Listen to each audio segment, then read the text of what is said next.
മിശിഹായില് പ്രിയപ്പെട്ടവരെ, ഈ ആഴ്ച നമ്മൾ ധ്യാനിക്കുന്നത് യോഹന്നാന്റെ സുവിശേഷം 6-ാം അധ്യായം 16 മുതൽ 24 വരെയുള്ള വാക്യങ്ങളാണ്. വെള്ളത്തിനു മീതെ നടക്കുന്ന ഈശോ. ആശയ്ക്ക് വഴി കാണാത്ത കൂരിരുട്ടില് അലറുന്ന തിരമാലകൾക്ക് മുകളിലൂടെ ചുവടുവെച്ച് അരികിലേക്ക് നടന്നു വരുന്ന ഈശോയെ നമ്മൾ കണ്ടുമുട്ടുകയാണ്. ശിഷ്യന്മാരുടെ ജീവിതത്തില് കടൽ ഒരു പ്രധാനപ്പെട്ട ഇടമാണ്, ദൈവാനുഭവത്തിന്റെ ഇടമാണ്. ഈശോയെ കണ്ടുമുട്ടുകയും അനുഭവിച്ചറിയുകയും ചെയ്യുന്ന ഇടമാണ്. ശിഷ്യന്മാർ ആദ്യമായി ഈശോയെ കണ്ടറിയുന്നതും അനുഗമിക്കുന്നതും കടൽ തീരത്ത് വെച്ചാണ്. വല നിറയെ മത്സ്യങ്ങളെ പിടിക്കുന്നതും കൊടുങ്കാറ്റിനെ ശാന്തമാക്കുന്നതും വെള്ളത്തിന് മീതെ നടക്കുന്നതും ഉദിതനായ ഈശോയെ കണ്ടുമുട്ടുന്നതും ശിഷ്യന്മാരുടെ ജീവിതത്തിലെ ദൈവാനുഭവ യാത്രയിലെ ചില ഏടുകളാണ്. ശാന്തമായ സൗന്ദര്യം നിറഞ്ഞ നിമിഷങ്ങളും അലറുന്ന ഭയപ്പെടുത്തുന്ന തിരമാലകളും നിറഞ്ഞ കടൽ നമ്മുടെ ജീവിതത്തിലെ ചില യാഥാർത്ഥ്യങ്ങളാണ്. ഈ യാഥാർത്ഥ്യങ്ങളുടെ ഇടയിലും ദൈവാനുഭവം സ്വന്തമാക്കാനായിട്ട് നമുക്ക് സാധിക്കട്ടെ എന്ന് നമുക്ക് പ്രാർത്ഥിക്കാം. ദൈവത്തെ സ്വന്തമാക്കാനായിട്ട് നമുക്ക് സാധിക്കട്ടെ. രണ്ട് പ്രധാനപ്പെട്ട കാര്യങ്ങൾ ഈ സുവിശേഷ ഭാഗത്തിൽ നമുക്ക് ചിന്തിക്കാം. ഒന്നാമതായിട്ട് ഒരു വെളിപ്പെടുത്തലാണ്. ഈശോ ദൈവപുത്രനാണ് എന്ന് വെളിപ്പെടുത്തുകയാണ്. സുവിശേഷങ്ങളിൽ യേശു ദൈവപുത്രനാണ് എന്ന സത്യം വെളിപ്പെടുത്തുന്നത് ഒരു പ്രക്രിയയിലൂടെയാണ്.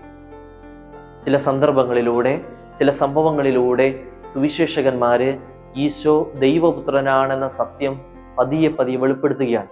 അത്തരത്തിലുള്ളൊരു സന്ദർഭമാണ് വെള്ളത്തിന് മീതെ നടക്കുന്ന ഈശോയുടേത്. പഴയ നിയമഗ്രന്ഥത്തിൽ ഒരു സംഭവം നമ്മൾ കാണുന്നുണ്ട്. ദൈവം തൻ്റെ ശക്തി പൂർണ്ണമായും പ്രകടമാക്കിയ ഒരു സംഭവം.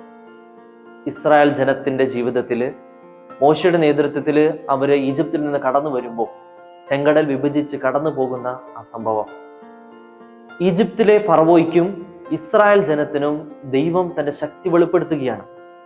ഇവിടെ ശിഷ്യന്മാർക്ക് ഈശോ താൻ ദൈവപുത്രനാണ് എന്ന സത്യം വെളിപ്പെടുത്തുകയാണ്. ഈശോ ശിഷ്യന്മാരോട് പറയുന്ന ഒരു വാക്യമുണ്ട്, ഞാനാണ്, ഭയപ്പെടേണ്ട. പൂർവ്വപിതാക്കന്മാർക്കും പ്രവാചകന്മാർക്കും ദൈവം നൽകിയ ഒരു വാഗ്ദാനമാണത്. ഞാനാണ്, ഭയപ്പെടേണ്ട, ഞാൻ നിങ്ങളോട് കൂടെയുണ്ട്. ഇത്തരത്തില് ദൈവത്തിൻ്റെ വാക്യം തന്നെ എടുത്തു പറഞ്ഞുകൊണ്ട് താൻ ദൈവപുത്രനാണ് എന്ന സത്യം ശിഷ്യന്മാർക്ക് വെളിപ്പെടുത്തുകയാണ്. ദൈവപുത്രനായ ക്രിസ്തുവിനെ അനുഭവിച്ചറിയാനും മറ്റുള്ളവർക്ക് പകർന്നു കൊടുക്കാനും നമുക്ക് സാധിക്കട്ടെ. രണ്ടാമതായിട്ട് 6-ാം അധ്യായം 17-ാം വാക്യത്തിൽ പ്രകാരം പറയുന്നുണ്ട്, യേശു അവരുടെ അടുക്കൽ എത്തിയിരുന്നില്ല.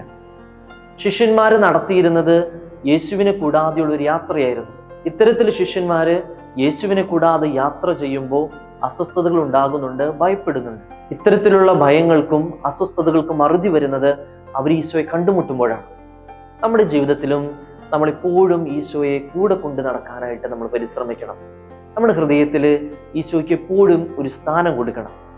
നിയമാവർത്തന പുസ്തകം 6-ാം അധ്യായം 7-ാം വാക്യത്തില് കൽപ്പനകളെ കുറിച്ച് ഇപ്രകാരം പറയുന്നുണ്ട്, വീട്ടിലായിരിക്കുമ്പോഴും യാത്ര ചെയ്യുമ്പോഴും എഴുന്നേൽക്കുമ്പോഴും കിടക്കുമ്പോഴും നിങ്ങൾ അവയെപ്പറ്റി സംസാരിക്കണം, നിങ്ങൾ അവയെപ്പറ്റി ധ്യാനിക്കണം. ഇതുപോലെ നമ്മൾ നമ്മുടെ ജീവിതത്തിന്റെ ഏത് നിമിഷത്തിലും ഈശോയുടെ കൂടി ആയിരിക്കാനായിട്ട് പരിശ്രമിക്കണം. വെളിപാടിന്റെ പുസ്തകം 3-ാം അധ്യായം 19-20 വാക്യങ്ങളിൽ പ്രകാരം പറയുന്നു, ഇതാ ഞാൻ വാതിലിൽ മുട്ടുന്നു, ആരെങ്കിലും വാതിൽ തുറന്നു തന്നാൽ ഞാൻ അവൻ്റെ അടുത്തേക്ക് വരും, ഞങ്ങൾ ഒരുമിച്ച് ഭക്ഷിക്കുകയും ചെയ്യും. നമ്മുടെ കൂടെ ആയിരിക്കാനായിട്ട് ആഗ്രഹിക്കുന്ന ഈശോയെ നമുക്ക് കൂടെ കൂട്ടാം. നമ്മുടെ ഹൃദയത്തോട് അവനെ ചേർത്ത് നിർത്താം. ഈശോയുടെ കൂടെയുള്ള ഒരു ജീവിതം നയിക്കാനായിട്ട് നമുക്ക് പരിശ്രമിക്കാം. പ്രിയപ്പെട്ടവരെ, യേശു ദൈവപുത്രനാണ് എന്ന് വിശ്വസിക്കാനും നമ്മുടെ ഹൃദയത്തോട് അവനെ ചേർത്ത് നിർത്താനും അങ്ങനെ ദൈവാനുഭവത്തിലേക്ക് കടന്നു വരാനും നമുക്ക് സാധിക്കട്ടെ. അതിന് ദൈവം നമ്മെ അനുഗ്രഹിക്കട്ടെ. ആമേൻ.